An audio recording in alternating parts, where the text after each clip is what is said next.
আমরা প্রত্যেকটা জীবই হলাম গোবিন্দ চরণের দাস।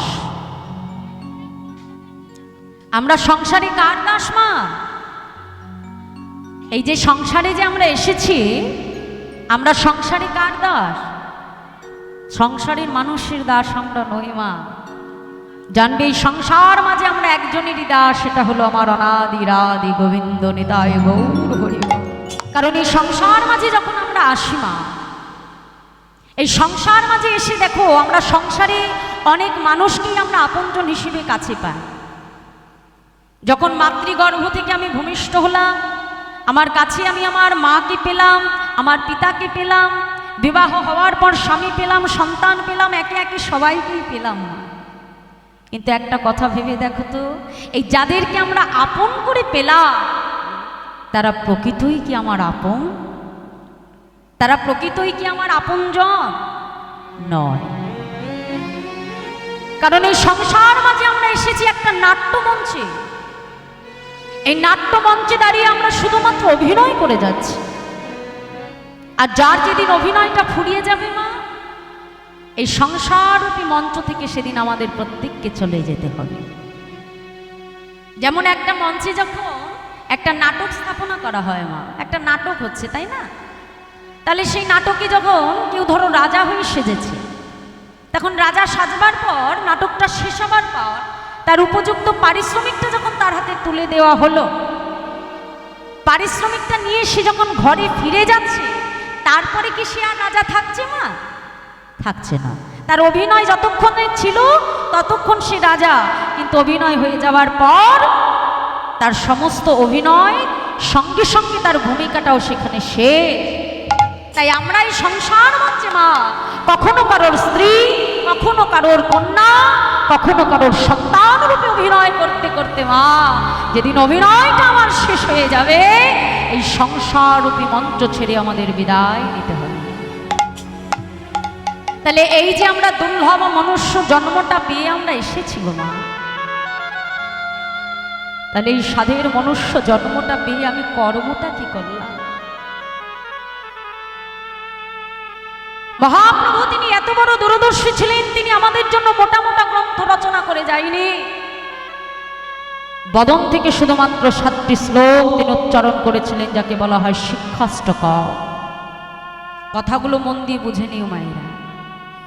এই শিক্ষাষ্টকমের সর্বপ্রথম শ্লোকে আমার মহাপ্রভু বললেন, এই যে জগতে আমরা হরিনাম শ্রবণ করব, জগতে হরিনাম গাইব, আর এই যে বাড়ির কর্তা যারা হরিনাম প্রদান করছে, দান করছে মা, মহাপ্রভু বললেন এই 3 প্রকার জীবের এক হরিনামের দ্বারা আমাদের 7টি উপকার হয়ে যায়।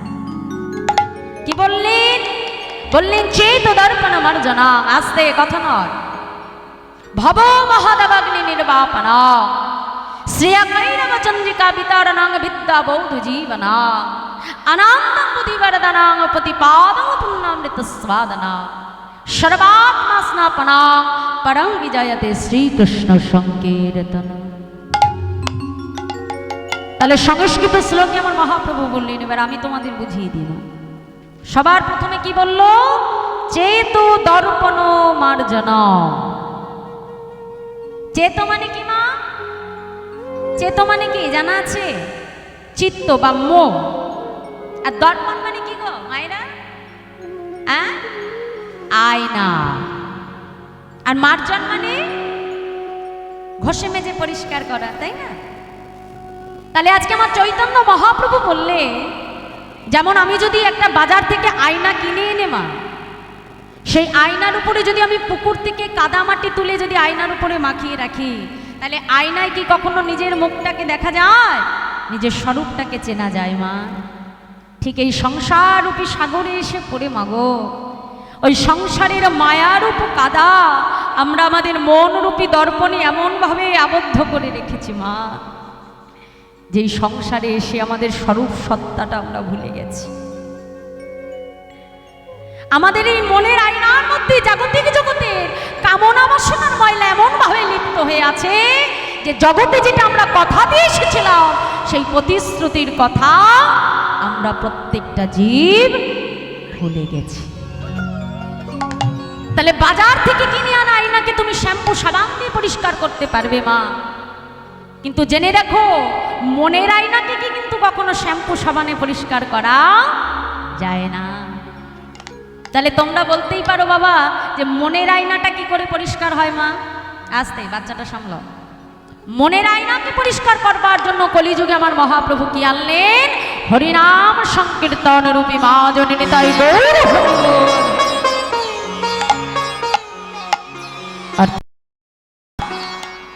এই কলির জীব আমরা যত হরিনাম শ্রবণ করব, যত ভাগবত কথা সাধন করব, দেখবে ধীরে ধীরে আমাদের মনের মলিনতাগুলো পরিষ্কার হতে আরম্ভ করবে মা। এটা আমার কথা নয়, একবার নিজেরা করে দেখো মা।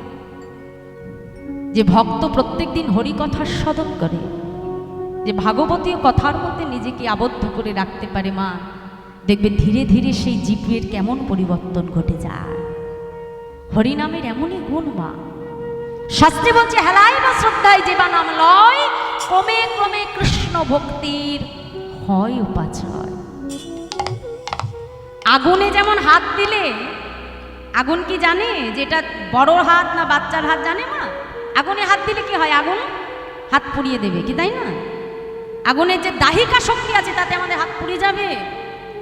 ঠিক এই হরিনামেরও একটা দাহিকা শক্তি আছে মা। এই হরিনাম আমরা হেলায় গ্রহণ করি কিংবা শ্রদ্ধায় গ্রহণ করি, এই হরিনাম জীবের মধ্যে ক্রিয়া করবে, এই করবে নিতাই গৌর হরি। জগতে হরিনাম ছাড়া জীবকে পরিবর্তন করার মতো আমার মহাপ্রভু আর কিছু খুঁজে পেলেন না। তাই প্রথম উপকারে তিনি বলে দিলেন, হরিনামের দ্বারা আমাদের মনের মলিনতাকে দূর করা যায়। দ্বিতীয় উপকারে কি বললেন? ভব মহাদাবাগ্নি নির্বাপনা। আমাদের এই সারা বিশ্ব জুড়ে বাবা চারপাশে একটা ভব মহাদাবাগ্নি, একটা আগুন দাউ দাউ করে জ্বলছে। কিসের আগুন? কামনা বাসনার আগুন। দেখো আমরা চারপাশে আজকাল নিউজে দেখতে পাই মা, যে কোনো ভাই সম্পত্তি বিষয় আশার জন্য কোনো ভাইকে মেরে ফেলেছে, স্ত্রী নিজের স্বামীকে হত্যা করে ফেলছে টাকা পয়সার লোভে, বিষয় সম্পত্তির লোভে, পিতামাতাকে হত্যা করছে সন্তান। এটা আমরা এখন প্রায়শই দেখতে পাচ্ছি, সর্বত্র দেখতে পাচ্ছি মা। তাহলে একটা কথা আমাদেরকে বুঝে রাখতে হবে, দেখো আজ যে জাগতিক জগতের বিষয় আশায় নিয়ে আমরা মারামারি করছি মা, এটা কি একবারও ভেবে দেখি আমরা যে এটা আমার চিরদিনের সম্পদ নয়? হয় কখনো মা? আজ আমি হয়তো আমার ভাইকে ঠকিয়ে তার জমিটা আমি হয়তো তার কাছ থেকে জোর করে লিখে নিলাম, কিন্তু আমি সারা জীবন কি সেটা ভোগ করতে পারবো না? তাহলে সেটা ছেড়ে আমাকেও তো চলে যেতে হবে। তাহলে জাগতিক জগতের বিষয় সম্পদ এটা আমার সারা জীবনের সম্পদ নয়।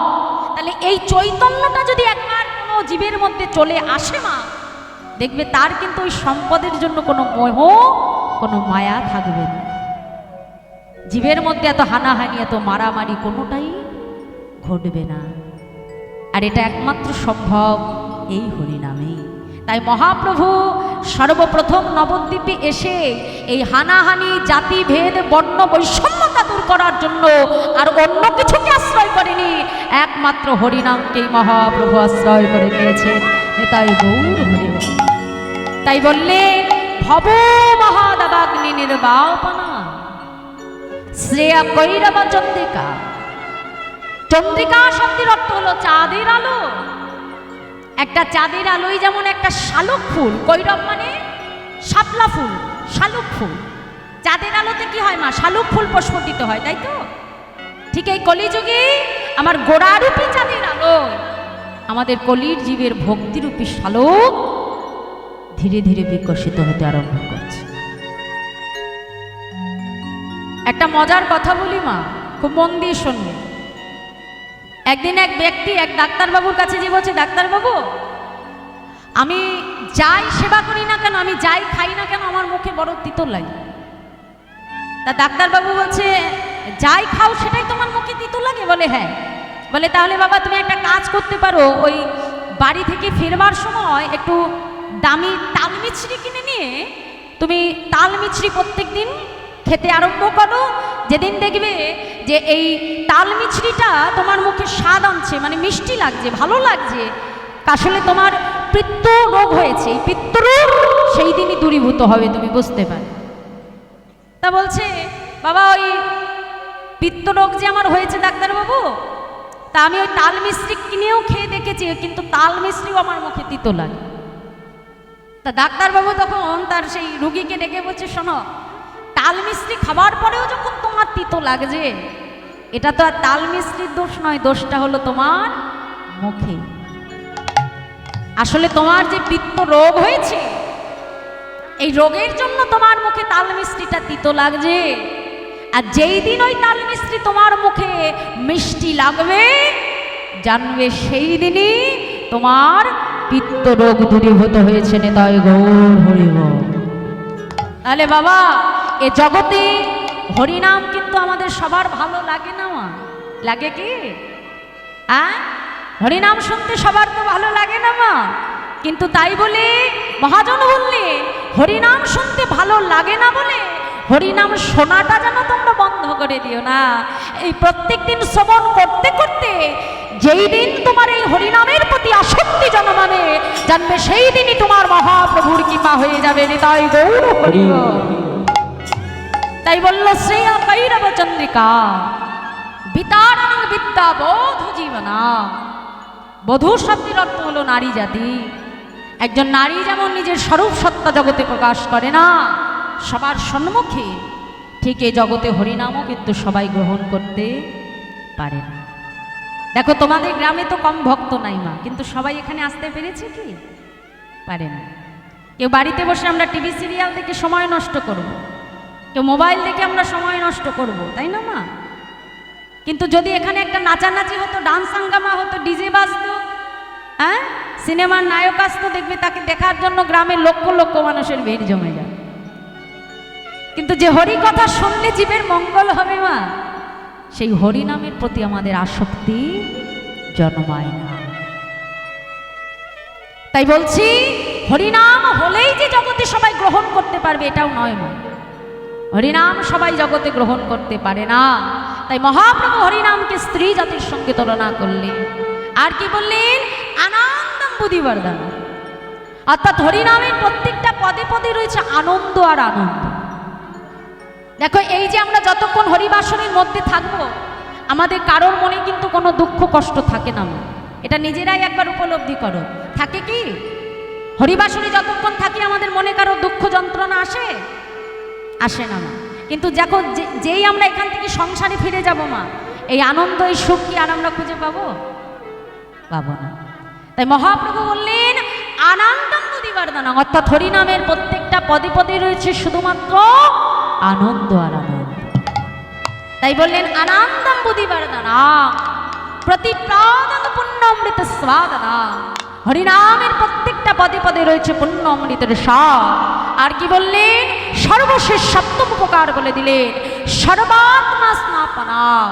অর্থাৎ এই এক হরিনামের দ্বারা সর্ব আত্মার স্নান হয়ে যায়। তোমরা এখানে বসে হরিনাম শুনছো, তোমাদের যেমন উপকার, আবার এমনও ভক্ত আছে হয়তো জরা ব্যাধির কারণে এখানে আসতে পারেনি মা, কিন্তু ঘরে থেকে রোগের কারণে হয়তো আসতে পারেনি, কিন্তু ঘরে থেকেও যদি দেহটা ঘরে আছে কিন্তু মনটা যদি এই হরিবাসরে আনতে পারে মা, তাহলে দেহ ঘরে থেকে মন যদি হরিনামের মধ্যে আনতে পারে মা, তাহলে তারও কিন্তু সমান উপকার হয়ে যায়। জগতে একমাত্র হরি নামেই এটা সম্ভব। তাই বললেন যে সর্বাত্মা স্নাপনা পরম বিজয়তে শ্রীকৃষ্ণ সংকীর্তন। তাহলে এক হরি নামের দ্বারা জীবের আমাদের সাত সাতটি উপকার হয়ে যায়। সেই হরিনামকে আশ্রয় করে এলেন আমার চৈতন্য মহাপ্রভু। তাই আজ বৈষ্ণব মহাজন তিনি পদাবলিতে কলম দিয়ে বলছে, দেখো দেখো ধনে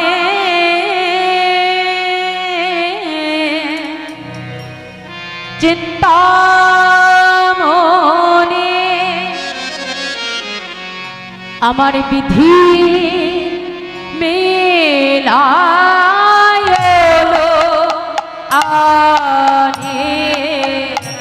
অসাধানী চিন্তামণি বিধি মিলানি আমার গড়াবার দয়ালো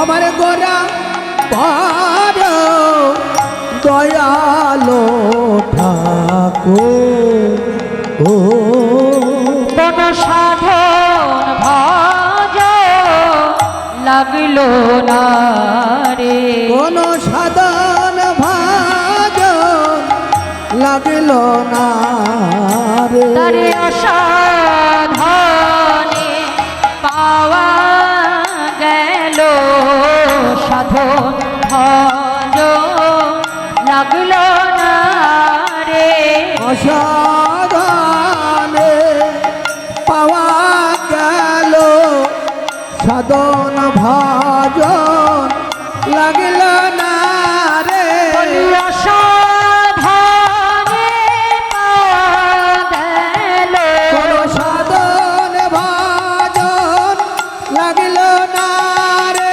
বলি অসাধনে পাওয়া গেল কোন সাধন ভাজন লাগল না রে এমন দয়াল গোরাবতারে কোন সাধন ভাজন লাগিল না রে বলি অসাধনে পাওয়া গেল আমার দয়াল গৌর অবতারে বলি অসাধনে পাওয়া গেল কোন সাধন ভাজন সাধনে পাওয়া গেল সাধন ভাজন লাগল না রে অসাধনে পাওয়া গেল সাধন ভাজন লাগল না রে অসাধনে পাওয়া গেল সাধন ভজ লাগলো না নাই কলিতে ভগবানকে পাওয়ার জন্য আমাদের কোনো কষ্ট করতে হয় না মা অন্যান্য যুগে ভগবানকে পেতে গেলে অনেক কষ্ট করতে হতো শাস্ত্রে বলছে কৃতে যদ্ধাত বিষ্ণু তেতায় যজ্জত মকয় দাপরে পরিচর্যন কলো তদ্ধুরি সংকীর্তনা সত্য যুগে ভগবানকে পাওয়ার উপায় ছিল ধ্যান আর তেতা যুগে ভগবানকে পাওয়ার উপায় ছিল যাগযজ্ঞ আর দাপর যুগে ভগবানকে পাওয়ার উপায় হলো মা পূজা অর্চন কিন্তু কলিযুগে আমার মহাপ্রভু দেখলে যে আমার কলির জীবের এত সময় হবে না যে তারা ধ্যান তপস্যা যাগযজ্ঞ করে ভগবানকে ডাকবে কি গো মায়ের আমাদের সময় আছে যে আমরা ধ্যান তপস্যা করে ভগবানকে ডাকবো সময় আছে সময় না তাহলে আমাদের উপায় কি হবে মহাপ্রভু বললেন হরির নাম হরির নাম হরির নামৈব কেবলম কলো নাস্তিব গতি রন্যথা পরিষ্কার তিনি বলে দিলে হরি নাম বিনা আমাদের কলিজীবের গতি নয় গতি নয় গতি নয় আর সেই হরিনামকে আশ্রয় করে এলেন কি আমার চৈতন্য মহাপ্রভু সঙ্গে নিলেন কাকে দাদা নিত্যানন্দ প্রভু নদিয়া রাজপথে দাঁড়িয়ে দুটি বাহু প্রসার করে নদেবাসীকে ডেকে ডেকে বলছে নদেবাসী তোমরা সকলে আমার সঙ্গে বলো কি বলবো প্রভু বলছে তোমরা বদন ভরে বলো প্রেমানন্দে মেতে হরি বলো হরি নামের বন্যা যে এলো প্রেমানন্দে মেতে হরি বলো হরি নামের বন্যা যে এলো প্রেমানন্দে মেতে হরি বলো হরি নামের বন্যা যে এলো প্রেমানন্দে মেতে হরি বলো হরি নামের বন্যা যে এলো আনন্দে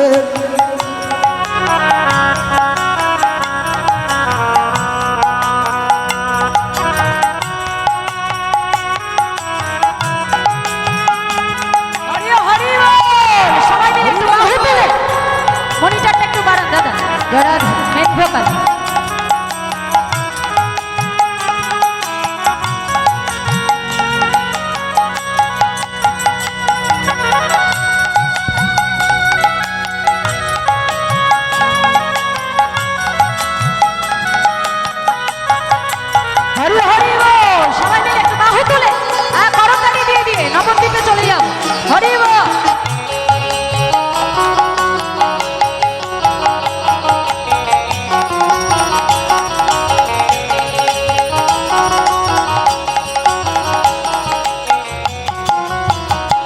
বন্যার যায় বলি হারি ও তার তরঙ্গ ভারী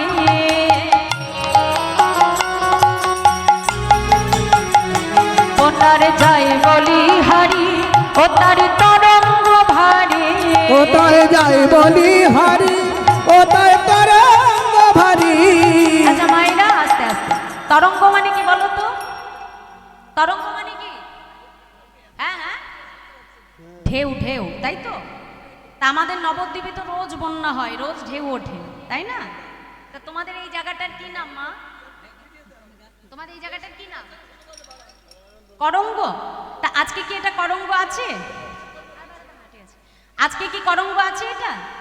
হ্যাঁ, করঙ্গ নাই তো। কি হয়েছে এটা? নববৃন্দাবন নবদ্বীপ ধাম। তা দেখো আমাদের ওই নবদ্বীপে যেমন রোজ বন্যা হয়, রোজ ঢেউ ওঠে, তা আজকে এই করঙ্গের নবদ্বীপে কি বন্যা হবে? ঢেউ উঠবে কি? একটু হবে তো, বন্যা হবে তো? হ্যাঁ, ওই এখন আকাশে যা বৃষ্টি, ওই বন্যার কথা বলছি না ওই বন্যা আমরা আর কেউ চাইছি না। হরি বল। কোন বন্যার কথা বলছি? হরি নামের। আর ঘুরাতে হবে না, ঠিক আছে? কি বন্যা? হরি নামের বন্যা, তাই তো? তা আজকে আমাদের এই নবদ্বীপে একটু বন্যা হবে? তাহলে একটু জোর করে উলুধ্বনি দাও দেখি, নিতাই গৌর হরি বল। হরি বল হরি বল।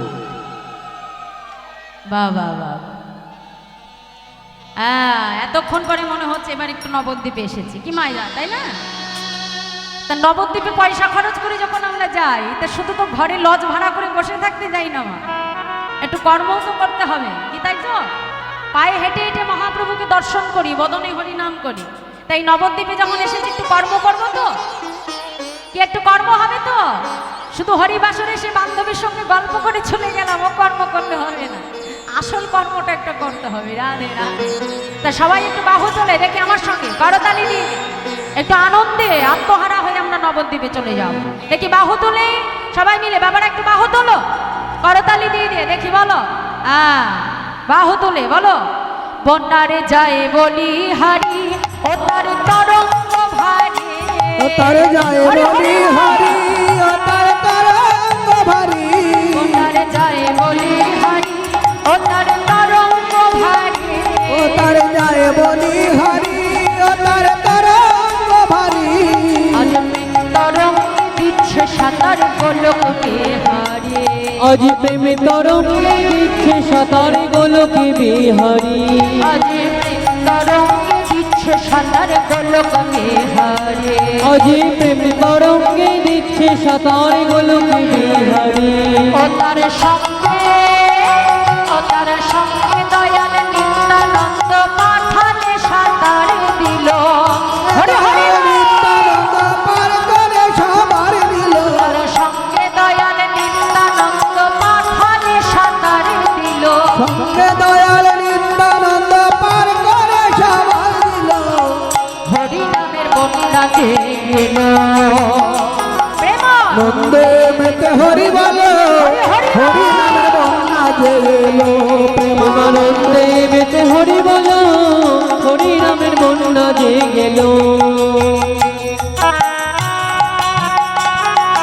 হরি হরি বল, একটু বাহু তুলে সবাই মিলে করতালি দিয়ে দিয়ে রাধে রাধে।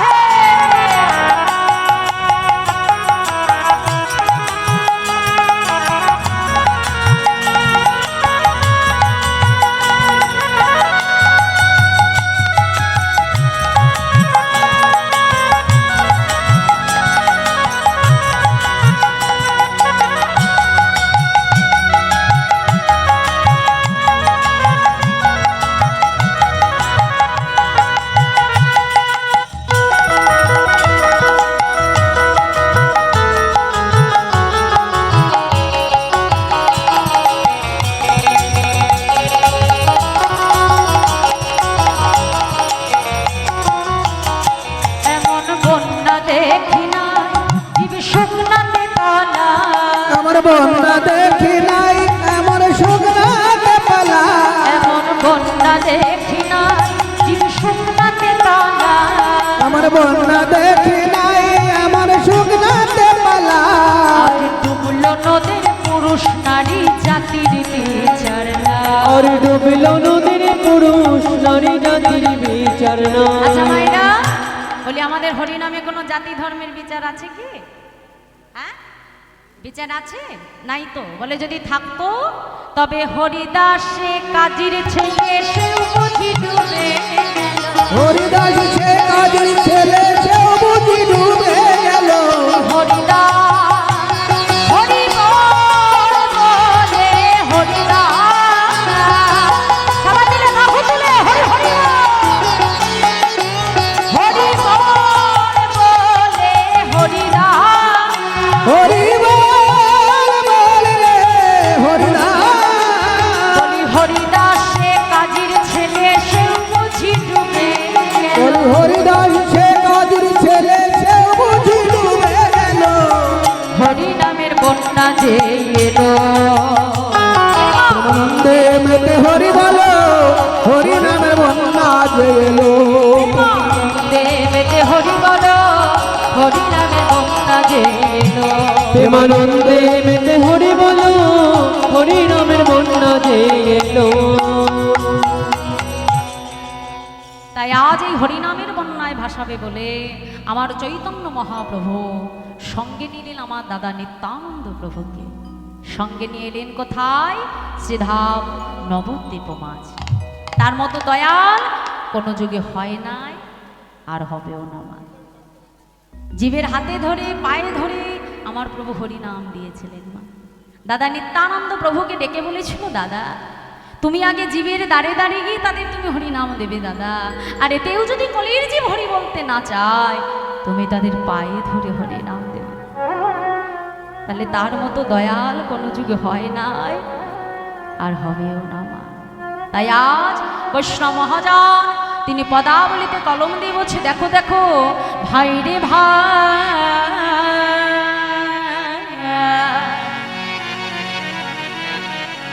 আমার গোড়া গুলো কহনে না যা,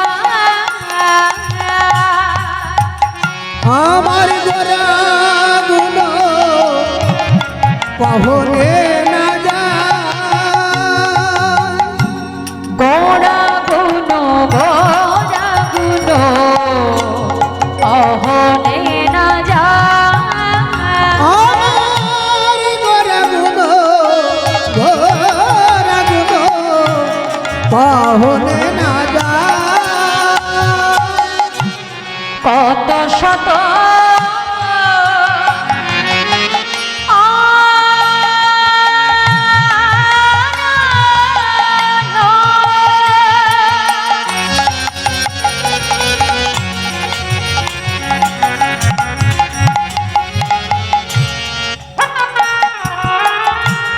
আর কত শত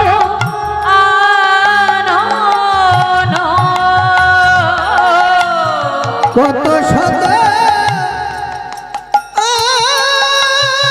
হরি বল হরি বল নয় বল হরি বল।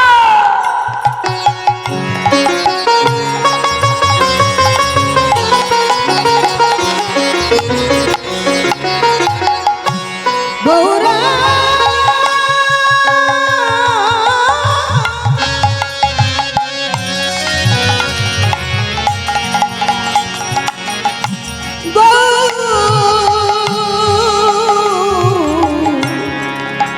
গৌর হরিয়া আমার কত শত আনন্দ, কত চতুরে আনন্দ। বারণিয়া বারণিয়া ওরে নাহি আমার বরনিয়া বরনিয়া ওরে নাহি পায়। বলি চতুর্মুখে যেনা বলতে না রে, আমার চতুর্মুখে যেন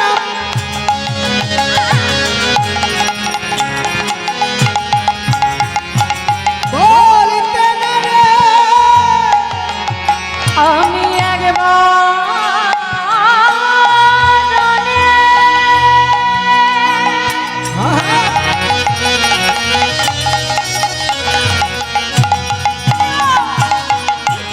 বলবো বলিয়া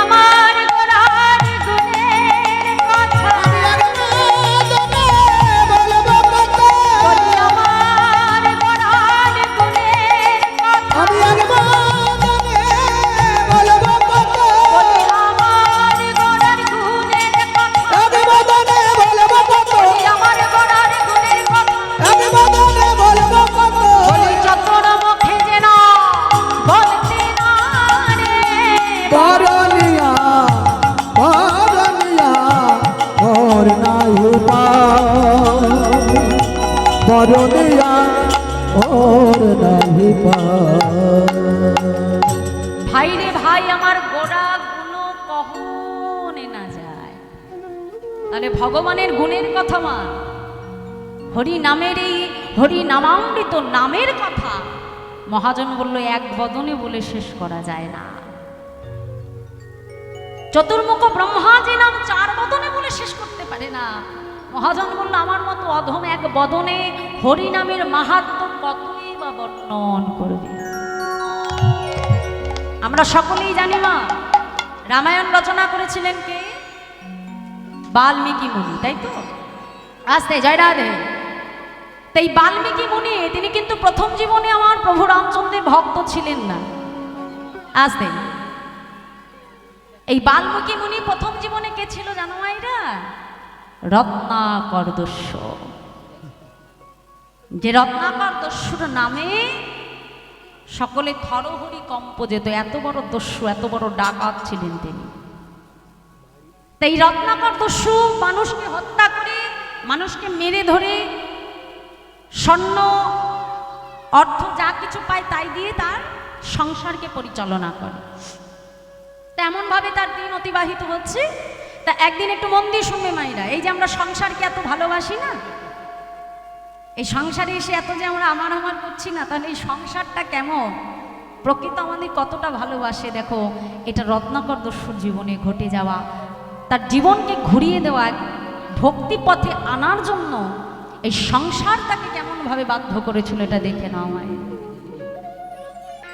তাই রত্নাকর দস্যু একদিন গভীর একটা জঙ্গলের মধ্যে লুকিয়ে আছে। সন্ধ্যা হয়ে গেলেই ডাকাতি করে।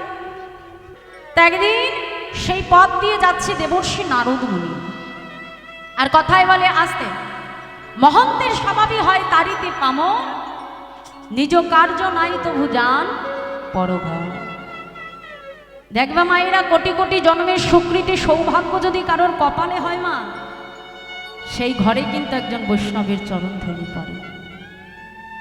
সবার বাড়িতে সবার গৃহে কিন্তু বৈষ্ণবের আগমন ঘটে না। সবার গৃহে গোবিন্দ সেবা হয় না, সবার গৃহে ভক্ত সেবা হয় না। এমনও কত অট্টলিকা রয়ে গেছে মা, যেখানে বাড়িতে বিলিতি কুকুর সে ভালো ভালো খাবার পায়, কিন্তু সেই ঘরে যে দেখো একটা গোবিন্দের চিত্রপট নাই, যেখানে দুবেলা গোবিন্দকে সেবা করানো হয়। তাহলে সেটা কখনোই একটা ঘর হতে পারে না, সেটা কখনোই একটা গৃহ হতে পারে না। আজ ওই রত্নাকর দস্যু রাতের অন্ধকারে যখন লুকিয়ে আছে, আজকে ডাকাতি করবে বলে ঠিক সেই সময় ওই পথে যাচ্ছেন আমার দেবর্ষি নারদ মুনি। এখন সে তো আর জানে না যে কে মুনি আর কে সাধু, কে রাজা, সে তো চেনে না মা, সে তো দস্যু, ডাকাতি করাই কাজ। এখন মানুষ পেয়েছে, অমনি যে পেছন থেকে তাকে জড়িয়ে ধরেছে। আর যেই না ধরেছে রত্নাকর দস্যু, এখন নারদ মুনি কি দস্যুর সাথে পারে মা? ধরে একেবারে আষ্টে পিষ্টে মানে নারদ মুনিকে চিপে ধরেছে। এখন নারদ মুনি রত্নাকর দস্যুকে ডেকে বলছে, শোনো বাবা, তুমি যে আশা নিয়ে আমাকে আজকে এখানে ধরেছ, সেই কোনো কিছুই তুমি আমার কাছে পাবে না। আমি তো মুনি, আমি তো সাধু, আমার কাছে কোনো অর্থ নাই, কোনো স্বর্ণ নাই, কোনো অলংকার নাই, তুমি আমাকে ছেড়ে দাও বাবা। রত্নাকর দস্যু বলছে, তুমি আমাকে বোকা পেয়েছো? হ্যাঁ, তুমি আমাকে বোকা পেয়েছো? তুমি আমাকে ছেড়ে দিতে বলবে বলেই আমি তোমাকে ছেড়ে দেব?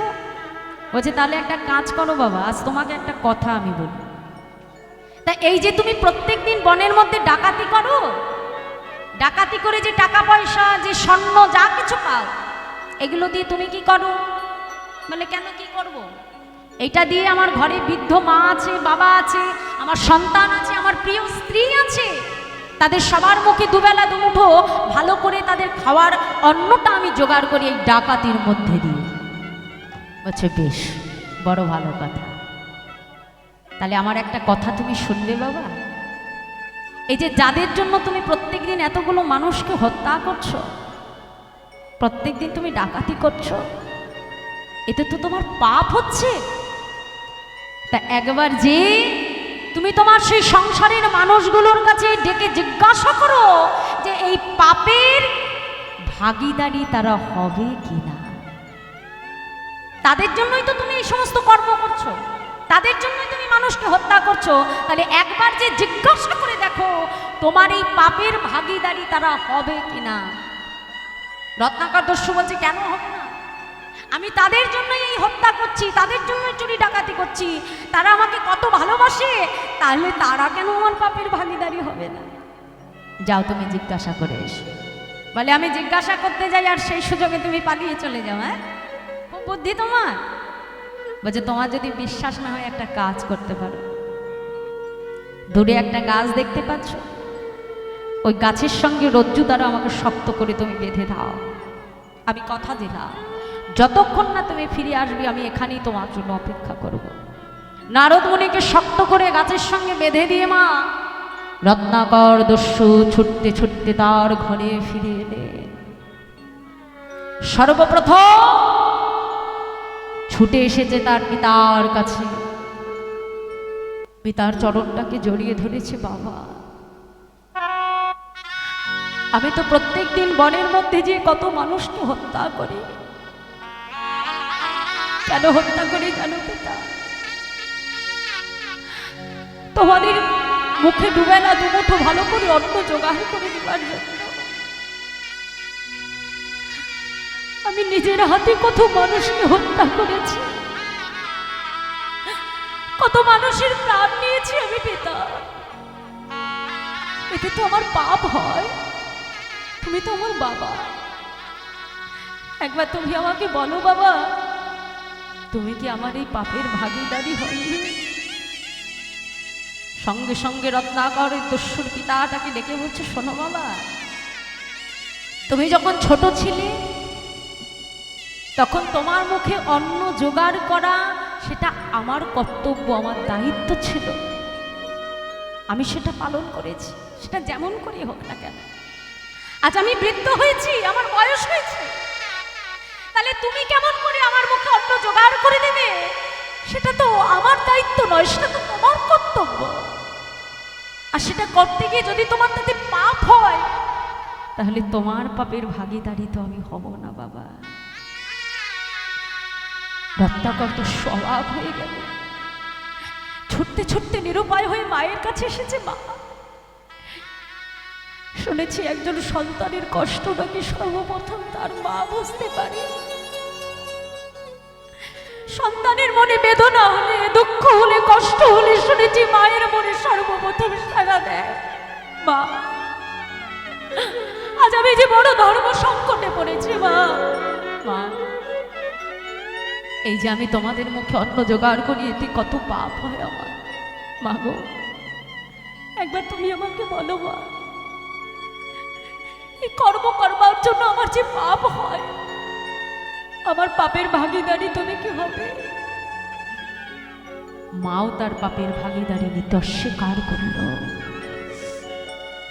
ছুটে এসেছে তার প্রিয় স্ত্রীর কাছে। স্ত্রীকে ডেকে বলছে, হ্যাঁ গো, তুমি তো আমার স্ত্রী, আমার সুখে দুঃখে প্রতিজ্ঞা করেছ সর্বদা তুমি আমার সঙ্গে থাকবে। হ্যাঁ গো, এই যে তোমাদের মুখে অন্ন জোগাড় করবার জন্য, সংসারে তোমাদের দিনগুলো যাতে ভালোভাবে অতিবাহিত হয়, যাতে তোমাদের কোথাও কারোর কোনো দুঃখ কষ্ট না থাকে, আমি আমার জীবনকে বিপন্ন করে দিয়ে দু হাতে কত মানুষকে হত্যা করে আমি তোমাদের জন্য অর্থ জোগাড় করে আনি, জানি এতে আমার কত পাপ হয়। তুমি যে আমার স্ত্রী, হ্যাঁ গো, তুমি একবার আমাকে বলো আমার পাপের ভাগীদারি তুমি হবে? স্ত্রী বলছে, স্বামী,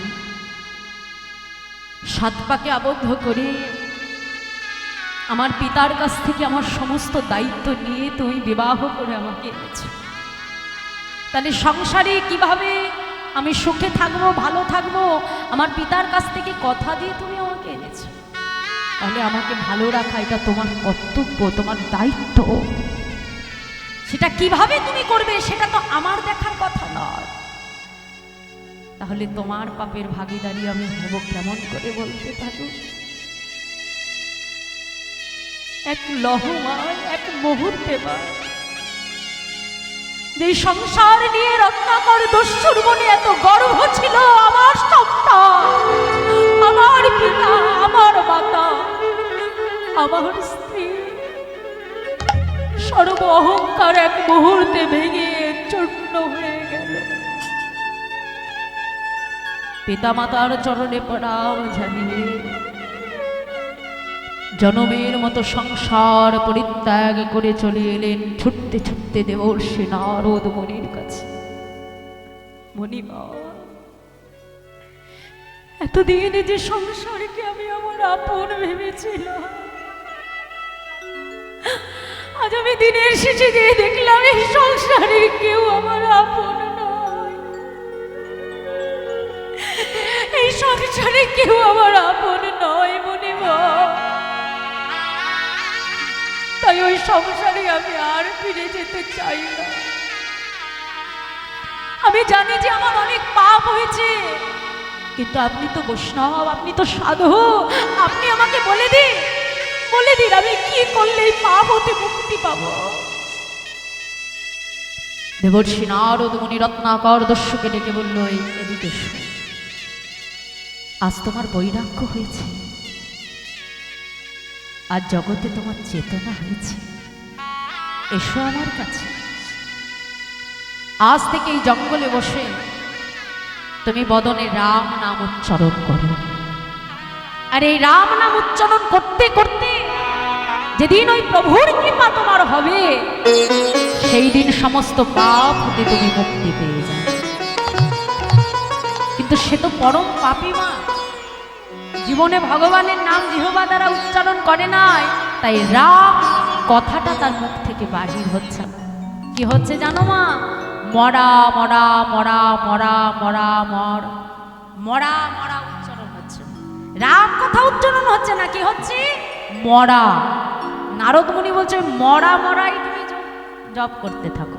তাহলে এই মরা মরা এই কথাটা বারবার বলতে থাকো মা, দেখো কি হবে।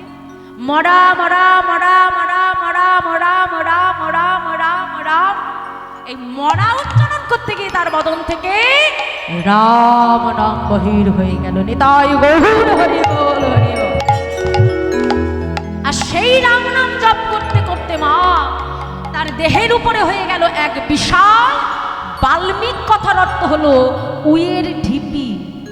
উইয়ের ঢিপি দেখেছি না মা? উইয়ের ঢিপি, উই মাটি তুলতে তুলতে কি বিশাল ঢিপি করে দেয় না উঁচু, সেটাকে শুদ্ধ সংস্কৃত ভাষায় বলা হয় বাল্মিক। আর সেই থেকে তার নাম রত্নাকর দস্যু থেকে হয়ে গেল বাল্মীকি মুনি, যিনি কিনা আমার প্রভু রামচন্দ্রের চরণে নিজের জীবনকে সমর্পণ করে দিয়ে তিনি রামায়ণ রচনা করে দিলেন। নিতাই গৌর হরি বল। তাহলে হরি নামের গুণে জগতে কি না হয় মা?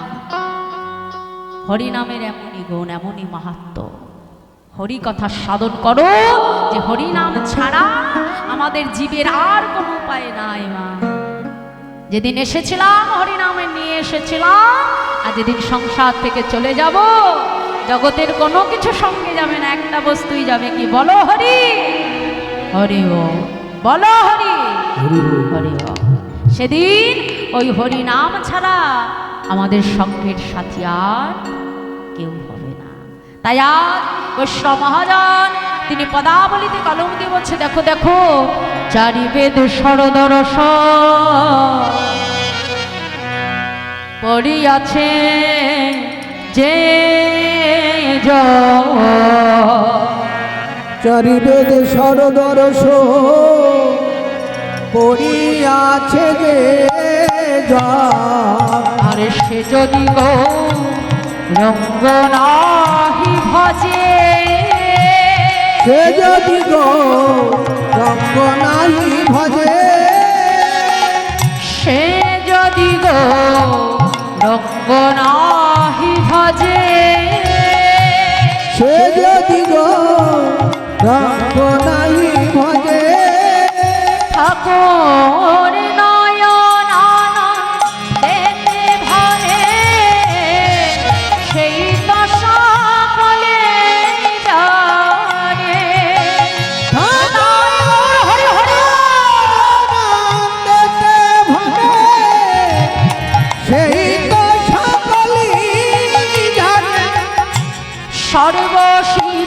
সর্বসিদ্ধে করতলে আর সর্বসিদ্ধি করতলে ও তারি কিছুই জানতে লাগে না ও তার কিছু জানতে লাগে না গো। যে জন গোমর চলো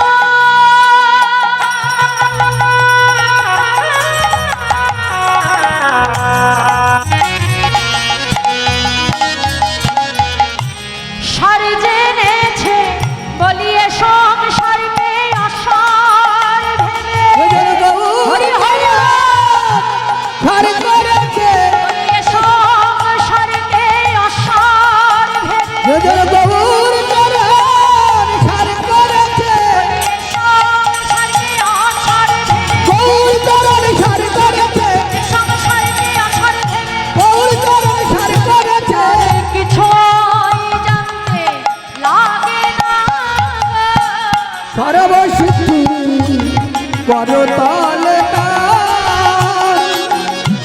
সর্বসিদ্ধি করতলে বেদবিদ্যা বহু কিছু নাহি জানো তো সে যদি গৌরঙ্গ করে সার ঠাকুর নয়নানন্দিতে ভনে সেই তো সকলে জানে সর্বসিদ্ধি করতলে